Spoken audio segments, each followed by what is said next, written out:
Okay, let's go outside. Bay Bridge Toll Plaza. You can see the roads are wet as we've had on and off showers all day today and some really gusty winds. Let's bring in our Vianey Arana, and those winds rattled my house this morning. Really? Yeah, I was like, what is that? It got pretty gusty in the morning. I mean, some spots saw 50, 60 plus mile per hour winds, especially the elevations. We're seeing those taper off now. So any sort of wind advisories have since expired, but we'll get another round of that on Friday. So, just be mindful of that timing wise.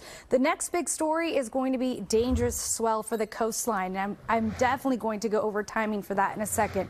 Now, I want to show you where we are when it comes to our satellite radar, because this does a fantastic job of not only showcasing the rain that's moving through now, but the rain to come. Look at this. Churning out in the Pacific is our next line of storms. Yes, I said storms because it's more than one. The next storm moves in on Friday, and we'll definitely get to that. It looks like more of a colder storm, even leading us into 2024. Let's take a look at our mobile Doppler radar storm ranger, because this does a nice job of zooming in at a lower surface level, scanning where the pockets of rain are moving through right now. If you notice, South San Francisco catching a bit of a break. That means that this line of showers just moved through, now making its way into Hayward, stretching this further down through the South Bay. Notice San Jose now seeing some of that light rain, where you see these yellow and orange hues, light to moderate at times, and then in through the Santa Cruz Mountain stretch as well. So expect, if you live in Campbell, at about 5:38, you're going to get a decent amount of rain moving through, along with Los Gatos at about 5:25.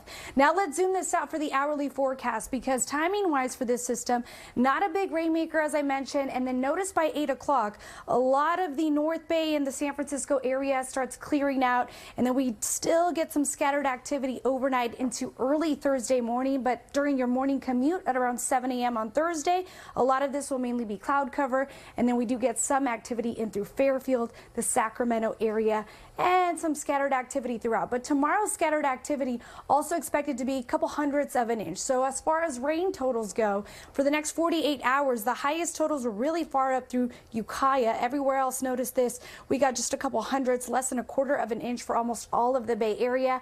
The higher totals will come on Friday, but I want to alert you of what's to come for tomorrow morning. And this is, of course, going to be that dangerous swell. So if you look at the key there, we will be under a regional microclimate weather alert, but also for the entire coastline because of that dangerous surf ahead. Notice the key color there. Purple. We're talking 25 to 30 plus foot waves potentially heading into Thursday around high tide during that early morning hour. But also it picks up again on Friday, December 29th. So there is going to be a high surf warning in effect for Thursday starting at 3 a.m. through 3 a.m. on Friday, in addition to a coastal flood advisory for the highlighted areas. We're talking North Bay, San Francisco coastlines. And if you have folks visiting from out of town, I want to emphasize this. It's very important. Even if it looks calm at one point, those sneaker waves can really catch up to you and quickly sweep you back in. Now let's talk Sierra snow, because this is another great question that I've gotten. This is a live look right now in Lake Tahoe. We haven't seen much of that. The latest series of storms were pretty much too warm to bring any real snow. And into tomorrow, we do get a little bit of snow, around 5 inches. But again, not a huge snowmaker out of this initial system. There is a lake wind advisory, so if you're going to be traveling up there, keep this in mind. Now, the long range outlook, I want to set you up for what's to come. Our next storm moves in on Friday into Saturday, and then looking ahead, January 3rd looks to be lining up like a more impactful storm and a colder storm system. Take a look at that, where you see the purple hue, red colors there. That could be finally some real Sierra snow in the forecast. Your 7-day outlook looks like this. Keep that umbrella handy overall, but those waves tomorrow will be very dangerous, and that's my concern for tomorrow. For sure. Okay, thank you so much, Vianey. Up next.